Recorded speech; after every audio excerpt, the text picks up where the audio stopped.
So to get a little bit of a gauge on who is in the room, how many are new faculty in um, at Texas A&M? So we have a few in the room. I'm wondering how many are virtual, but I'm not sure how I can tell that from here. Okay, somebody raised their hand. A couple raised their hand. Okay. So we probably have some seasoned folks and some new folks. That's good.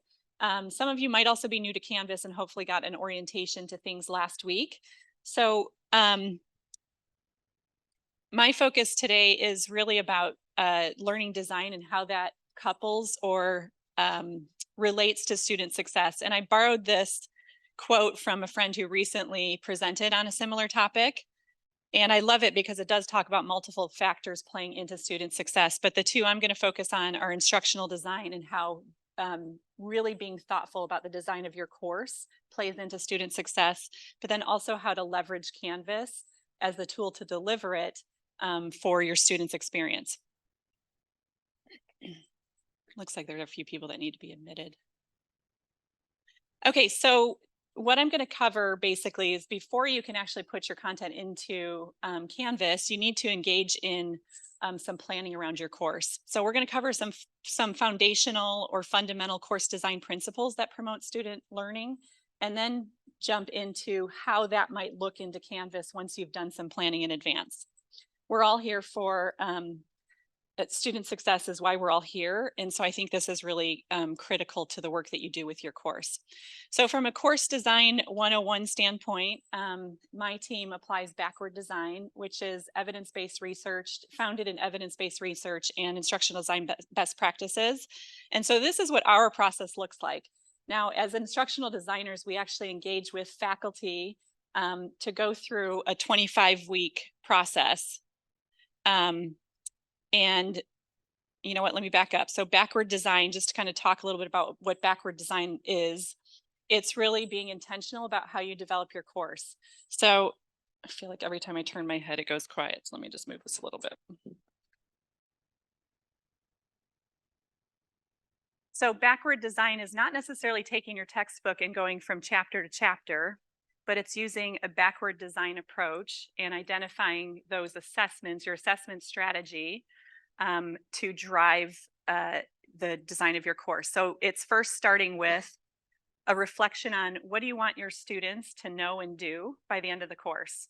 So what are the essential knowledge pieces, and what are the what toolkit do they need to walk away with? What do they actually need to do? How do they apply the content that you are delivering? Then it's looking at your assessment strategy and reflecting on how am I going to ensure that they have actually achieved those goals or those objectives of the course. And then building other activities and learning content around those two major things. So your assessments or your assignments and your learning objectives, your course learning objectives. So what this looks like for my team is a 25-week process. We have slimmed that down over at Maze and are developing a slightly different workflow, but this is kind of a standard course development process where you do start with those course learning objectives and goals. And you're also focused heavily on the assignments. And then everything else is built around those pieces. So we start with the goals. We identify what are all the topics that might need to be covered to achieve the goals. And how do I map that out over 16 weeks if you're a 16-week course, or an 8-week course if you're doing 8 weeks. And then what assignments do I want them to engage in? And when we're talking about engagement, we're talking about engagement with the content, so the learning materials, engagement with peers, and engagement with each other. So much less the midterm and final exams as your only assessment points, but engaging them in actual activities that help them deepen their knowledge of the content and be able to apply it to either the real world or the world around them. So in the interest of time, because classes start next week and you likely don't have an opportunity to go through a full design process, I'm going to propose 6 steps, kind of a simplified process as you're reflecting on your course. So if you've got a textbook and other materials you're working with, I would suggest you start by identifying those goals and those objectives. So again, what do you want your students to know and do by the end? and then what topics need to be covered. If that's using a textbook, to go through the different topics and what order do you want to do them. So again, it's not taking the textbook and going chapter 1, 2, 3 in sequence, but really reflecting on how you want to teach it and how you want to leverage that textbook and in what order you want to build that content so that it makes sense to students given the assessments that you're building. Then you're going to design some assignments that are going to align with those learning objectives and really thinking about meaningful assignments that help them engage with that content. So again, it's engagement with the materials, it's engagement with each other, so with their peers. So how can you do some group assignments, some peer-reviewed assignments, things like that? And then engagement with you. How can you provide them meaningful assignment or meaningful feedback throughout so that they continue to learn and deepen their engagement and their learning of the materials. Then identify the materials that you're going to use to align with those assignments. So again, everything you're building is centered around the learning objectives and how you're measuring that they're achieving those learning objectives, so the assignments. So when you're developing your learning materials or identifying your learning materials, if it's a chapter they need to read, what are some supplemental resources that you can apply to the content? It might be open sourced materials like on YouTube, a YouTube video that clearly explains the process better than the book does or better than you could do it. It might be a demo video that you produce to help them to deepen their knowledge of a content. It might be a muddy point that you lecture on. So when you're developing your learning materials, you're thinking intentionally about not necessarily lecturing about the chapter that they read because they've already read it, right? These are adults. You should expect that if you've assigned a reading, they're going to read it. So what should your lecture be on? What are the muddy points in the content area for that module? And then focus on that for your lecture so that it provides some deeper learning on the topic or solidifies content that might be a little bit confusing in your material for that week. Then identify some learning activities that support it.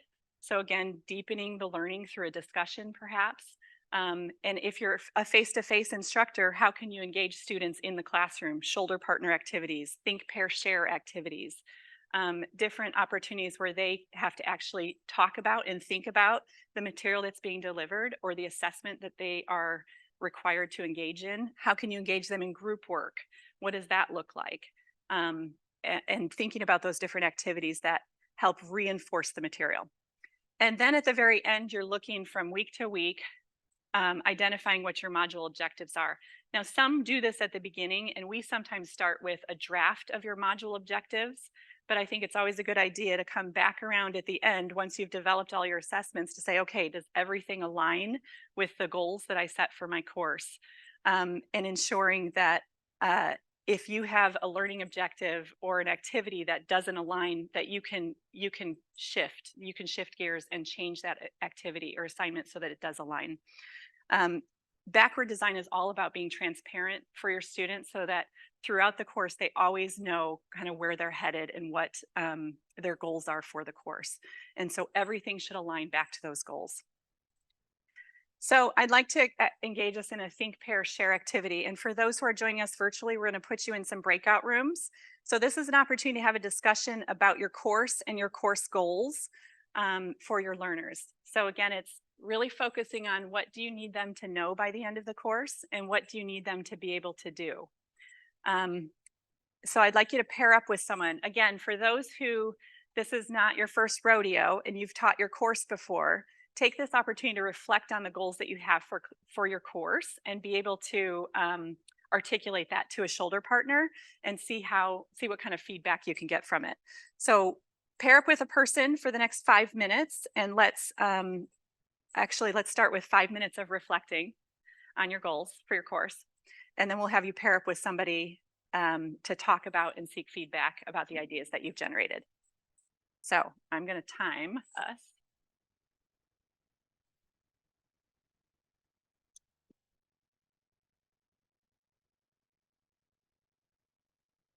There we go. Okay, so an example. So Film 201, I think this might be a course here. Introduction to Film Production.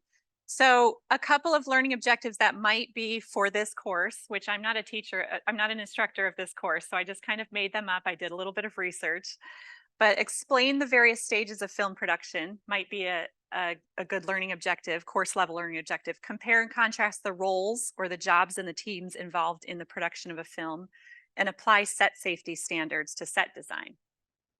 So if you'll notice the verbs used, that we're not saying understand or learn, because those can't be measured. Those are very difficult to measure unless you're having a conversation with somebody individually, or you have them actually do an assessment where they're drafting something to show you that they know how to that they've understood something.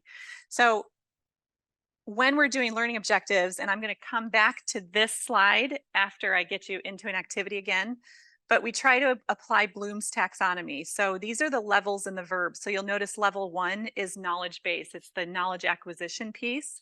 And then they become a little bit more interactive or more involved as you go along. So from knowledge to understand to apply, and some verbs that are measurable. So as you're developing some learning objectives, I want you to think about how you're actually measuring that. And once you have identified how the type of verb you're going to use, then you apply an assignment or you create an assignment around it. And sometimes I propose that you draft your course level learning objectives as somewhat general, but then when you're drafting your module objectives, your week by week objectives, those are somewhat fluid, that as you're designing your content, you might be changing along the way. Once you've designed your assignments, you've applied the content, then you're like, oh, that's not quite right. That's not quite what I'm measuring. And you'll go back and change one.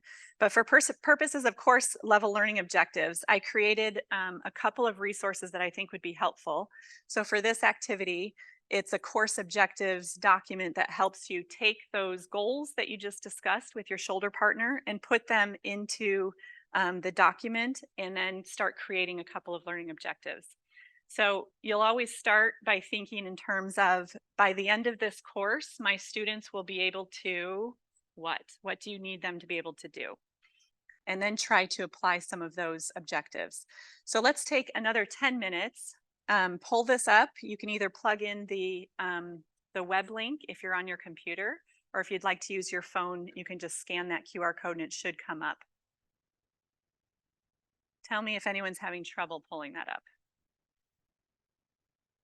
Is everyone online able to open that document? Let us know if you have any trouble.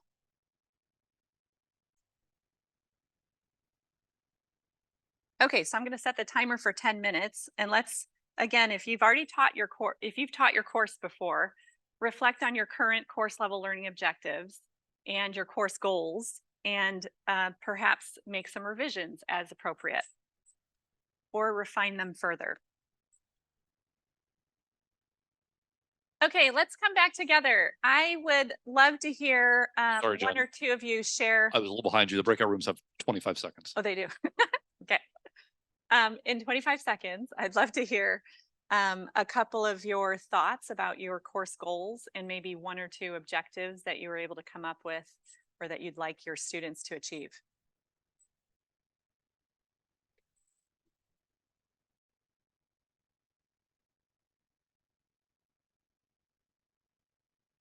Okay, we all should be back in the main room now. Okay, great. Okay, so any brave souls who want to share their course goals and one or two objectives that they came up with? This includes you all from the virtual room.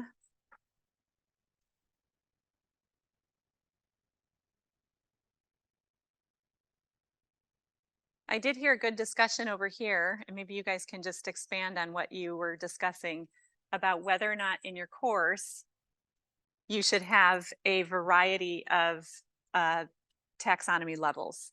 Yeah, we were thinking about exactly that, whether it makes sense for a more introductory course to focus on taxonomy objectives up to like level 3, or whether it makes sense to shoot for the end and like have because I think that if you are successful in teaching students to reframe statics problems, they would also be able to, identify the subcomponents. But then I looked at my experience course coordinators' objectives, and they do make a lot of sense, and they are all like up to level 3. So Yeah, no, I think that's a really good point. So for entry level courses, you might be using learning objectives that match or align with the first 3 levels, sometimes even 4 levels of Bloom's taxonomy.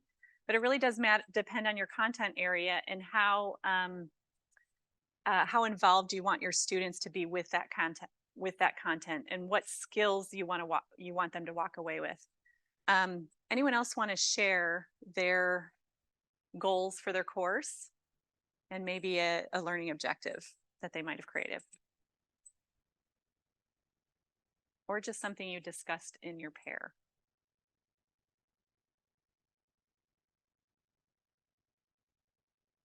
Okay, so we'll move along to the next step. So once you've identified some learning objectives, then it's time to engage in assignment development.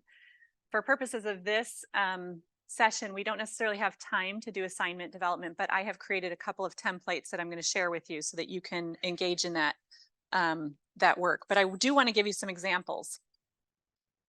So assignment planning is about creating meaningful activities for students to engage in.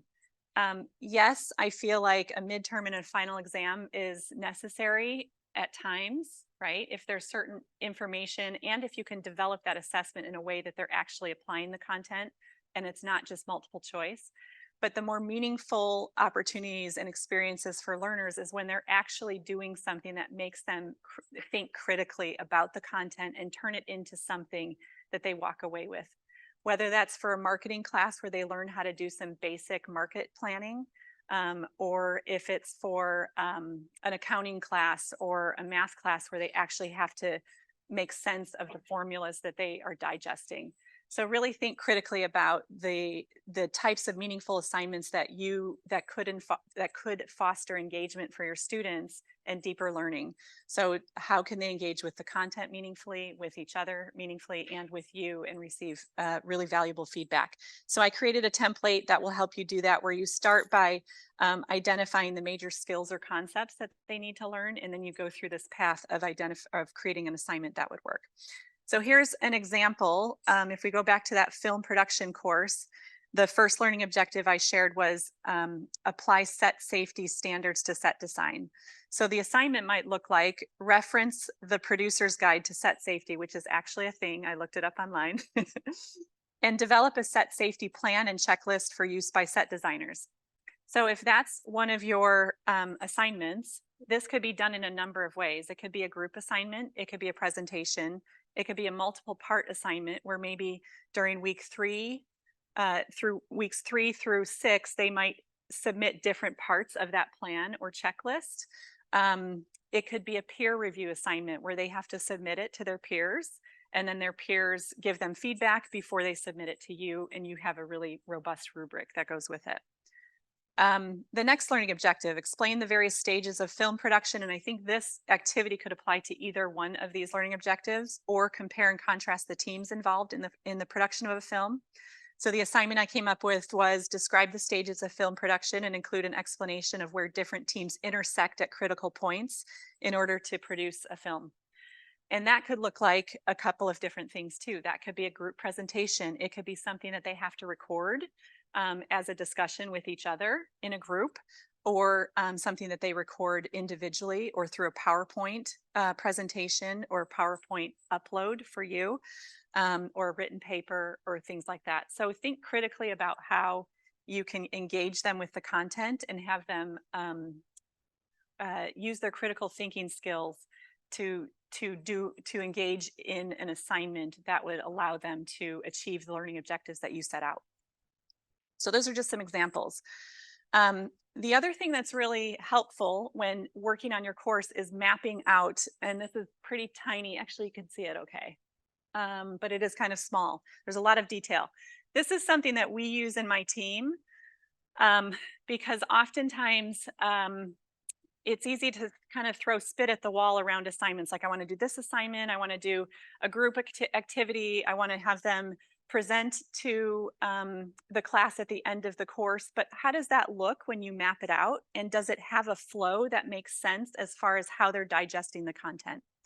So I'm providing you a copy of a course map as well. So I'll give you an assignment document that would help you kind of reflect through the development of an assignment, but also a course map that you are welcome to use that you'll have access to copy it and make it your own. But when we're designing a course, I talked about how we develop those course level learning objectives first, and then we identify all the topics. So we throw all the topics in that module topics area and space it all out and make sure that we've covered all the topics.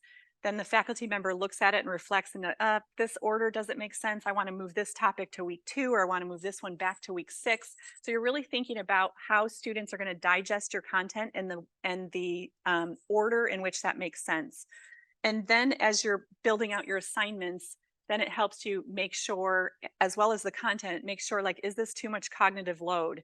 Am I giving them too much reading in this week, but I have very little reading the next week? And how can you really balance your course so that students are sequentially learning material in an order that makes sense for your content and engaging in some really meaningful activities throughout? I think this also helps you kind of get that bird's eye view of your entire course, so that each semester you're kind of reflecting on it and saying, okay, what worked well? Week 2, I had some issues with this assignment, or students had a lot of questions about this assignment, so I need to go back to week 2 and reframe that assignment. So a course map allows you that bird's eye view to always go back to your course and reframe things or redesign your course. And we use this when we are redesigning courses, where we will go back to the course map, reflect with the faculty member, and identify those areas that we need to revise or refine or refresh. So I'll share, I've created QR codes for both of these. I will come back to this slide at the end so that we have a minute to jump into Canvas, and then you can download these at the end. So once you've done some mapping of your course, then it's time. Can I pause for questions first? Anybody have any questions on what we've done? Yes, go ahead.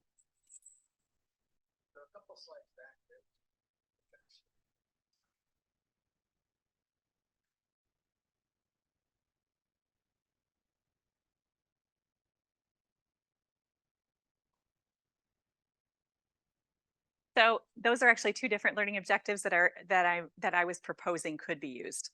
So that may not be the learning objective you use, but I was suggesting in the learning objectives for the course, those were 2 separate ones. And I thought for this assignment, you could use either objective. So you're right, it would be very confusing if you had too much in one learning objective for an activity, right? And just to kind of reframe a little bit on learning objectives, once you get to the module level and you're developing your assignments, I see some faculty members take the learning objectives that are in a chapter and just regurgitate that in their module. Well, a text level learning objectives are very different than what you're producing. So anything you have your students do in a module, that's where you have a learning objective. If you can't measure the learning objective, take it out of the module, right? It doesn't make sense to have a learning objective in there that they're actually not going to do something with. So your module level learning objectives may be as few as 2 learning objectives, whereas your course level might be between 3 and 7, and they're more overarching learning objectives. Your module level learning objectives will align directly with what you're having them do, if it's a discussion, if it's an assignment, etc. Okay, thank you. That was a good question. Any other questions? Any questions from the Zoom room? Currently, there are no questions from Zoom room. Great. Okay, so once you've done some planning, it's time to start designing your course in Canvas. And I wanted to share a little bit about what we did in the business school. Last year, our team developed or redesigned the business minor courses. And these are fully online courses that are enrolled at between 700 and 1,000 students. So this was quite a task. But we were able to creatively leverage some third-party tools to build a course. But I wanted to show you kind of a before and after of a course. And this is kind of small, darn it. Okay, let me kind of describe what you're looking at. So you'll notice in the screenshot on the left, there are some student resources, that first module.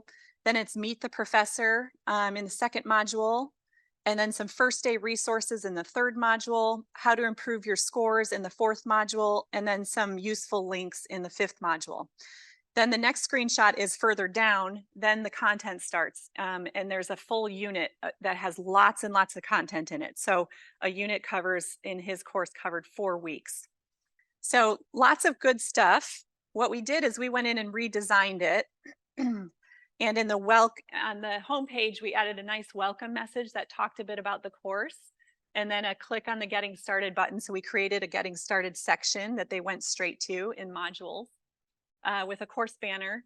And then if you'll notice in the getting started section, we put all those first day resources.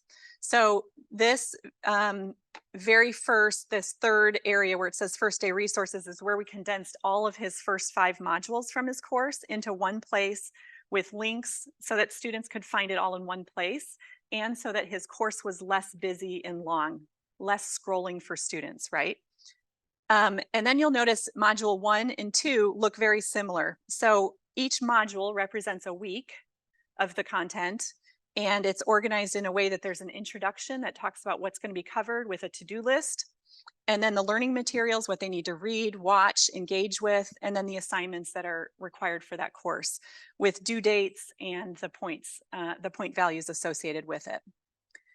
So the course went from several modules with lots of content to start off, and then a very stretched out unit to a week by week module. And what we find in the research around particularly online courses, but I would beg to say that for any student using Canvas, is that to be able to see the content condensed into weeks is much easier for them to follow.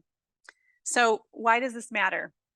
We did seek student feedback, and these are some of the things that students said, which was really helpful feedback for us to understand if the module structure was beneficial for them.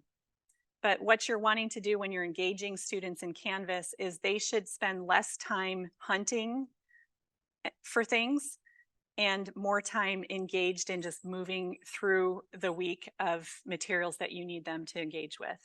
So the cleaner you can design your course in Canvas, the better feedback you'll get from your students and the more engaged they'll be in it. So while Canvas is really just a shell for your course, it really is an engagement tool. And if you're using it thoughtfully, your students will really appreciate how you've designed your course and laid out the materials for them to easily find and digest and move through what they're required to do. So I thought what we could do is switch to Canvas. So do you need me to stop sharing this and share my Canvas screen? Okay. I think I'm supposed to be done right now, but let me do 1 or 2 things and just kind of show you. So this is my practice course. As you know, your course is provisioned with a template course from the get-go. So I did not create any of this. This actually came from the university. Each semester, this is put into your live courses. The other things that are also put in your live courses are the student resource pages, as well as the instructor module info. And you'll never publish this, but these are good resources for you to use. So down below, there are some templates that you can use. This overview and to-do list could be like your introductory page or an overview of the module if you wish. And the template's already built in there for you to go in and populate. To do so, all you need to do is edit. These are very user-friendly pages, and you can simply just go in here and adjust the text and use the tools above to highlight things.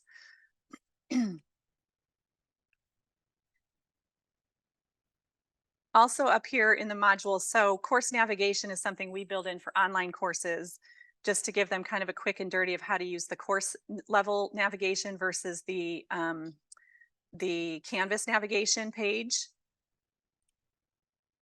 But if I wanted to add in, for instance, if I wanted to make some edits to the Getting Started module, let's start by actually doing a new module for those of you who don't know how to do this. There's a big red button up here to add modules, and you can name that module. So you'll see Getting Started behind here, student resources. So this could be module 1, and then Introduction to Film. and you can lock the module if you wish. So your first module should always be open when they start class, but you can lock consecutive modules. And when you hit the lock until, it gives you a little calendar and you can choose the date and the time you want it to lock it to. So if your weeks are opening up at midnight on Monday morning, at 12:01 Monday morning, you can set the actual time down there and set each of your modules to do something like that. So that's how you start a module. And then underneath you can add pages. So from over here, and I'm just going to explain this really quickly and then stop presenting so that we can move on to the next session. But from assignments and discussions, you can create your assignments. So I have a couple of discussions built in here, and then from the modules, I can pull it in. So I'm just going to pull in, I guess I did not save my module. Module 1.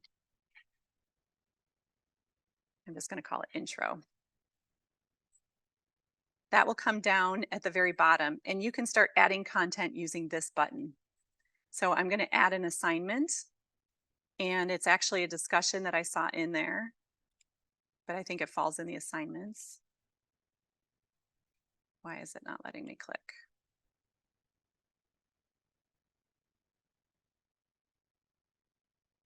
That's very weird. Okay, we're going to go to discussions. I think they're actually falling in the discussion realm. So I can pull in the module 1 discussion if I've created them in modules, and then it lands here. And then to go in, then you can just go in and make adjustments to by editing the due dates. You can identify whether or not you want threaded responses, whether or not they need to actually post before they can actually start responding to others, if they have to post their response first. You can do all of those settings, the points, etc., and then save it, and that's in your module. So those are some quick and easy ways to organize your modules. But what I would suggest is each module, you think about how to organize your content. What do you want them to do first, second, third, etc.? And as you use the publish buttons, any assignments, once they're submitted, go green. Some of the feedback we had from students was that they love to see what they actually completed, and that they could actually close out their module when they're done. So when they've completed a module, they can condense it so that they don't see it anymore and they just focus on the next module. Okay, QR codes if you want to pull the assignment template and the course map template. Any questions before I close out?